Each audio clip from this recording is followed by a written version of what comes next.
আসসালামু আলাইকুম। হাসনাত আবদুল্লাহ ভাইয়ের কথাগুলো মনোযোগ দিয়ে সবাই শুনে যান। আসসালামু আলাইকুম।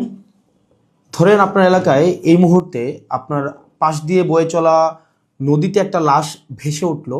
তখন আপনি তৎক্ষণাৎ পুলিশকে খবর দিলেন যে এই লাশটাকে উদ্ধার করার জন্য, যে এই লাশটা এসে উদ্ধার করে পোস্টমর্টেম করে যে আইনগত প্রক্রিয়া আছে সেগুলো মেনটেন করার জন্য পুলিশ আসলেন।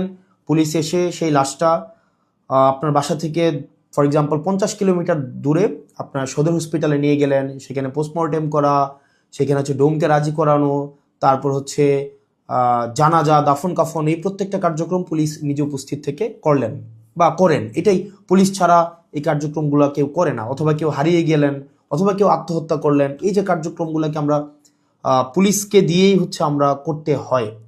এখন কয়েকটা প্রশ্ন এখানে। আপনার বাসা থেকে বা নদীর পাড় থেকে লাশটা জেলা সদরে নিয়ে যাওয়ার জন্য যে খরচটা হয়েছে, অ্যাম্বুলেন্স ম্যানেজ করা, ডোম ম্যানেজ করা, হসপিটালের যে খরচ, এই খরচটা আসলে কে দেয়?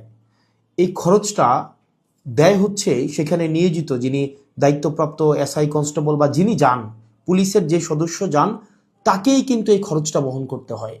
যেই 10-15 হাজার টাকা খরচ হয়, তাকে এই খরচটা বহন করতে হয়। যদিও সরকারি নিয়ম আছে যে এই খরচটা ফেরত দেওয়া হয়, কিন্তু যেই টাকা খরচ হয় আর যেই টাকা ফেরত দেওয়া হয়, ফর এক্সাম্পল 10,000 টাকা যদি খরচ হয়, সেখানে ফেরত দেওয়া হয় 500, 800, 1,000, 2,000 টাকা। তো সেটা দেখা যায় খরচ হওয়ার তুলনায় প্রাপ্তির যেই ব্যবধান, সেটা দৃশ্যমান অনেক বেশি ব্যবধান। তো এই পুরো খরচটা কিন্তু পুলিশকেই বহন করতে হয়।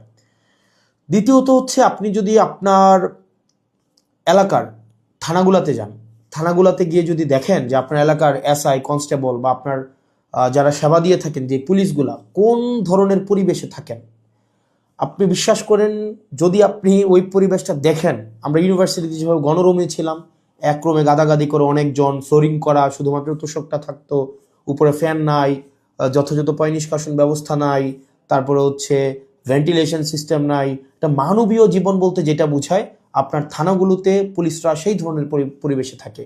এখন একটা পুলিশ আপনার ডিউটি করে এসে রাতে যদি এই ধরনের একটা পরিবেশে ঘুমায়, আমরা কি তার কাছ থেকে প্রত্যাশিত সেবা আমরা কিভাবে এক্সপেক্ট করব? মানে এটা এটা একটা মানবীয় জীবন থানাগুলাতে আসলে পুলিশের জন্য ব্যবস্থা করা হয়েছে।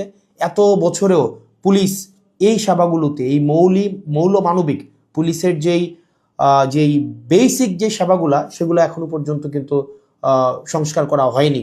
তৃতীয়ত, সবচেয়ে গুরুত্বপূর্ণ এবং তৃতীয়ত যেই অসুবিধাটি আমি থানাতে দেখলাম এই কয়েক মাসে, সেটা হচ্ছে আপনার থানা থেকে একটা অপরাধ কার্যক্রম সংগঠিত হয়, ফর এক্সাম্পল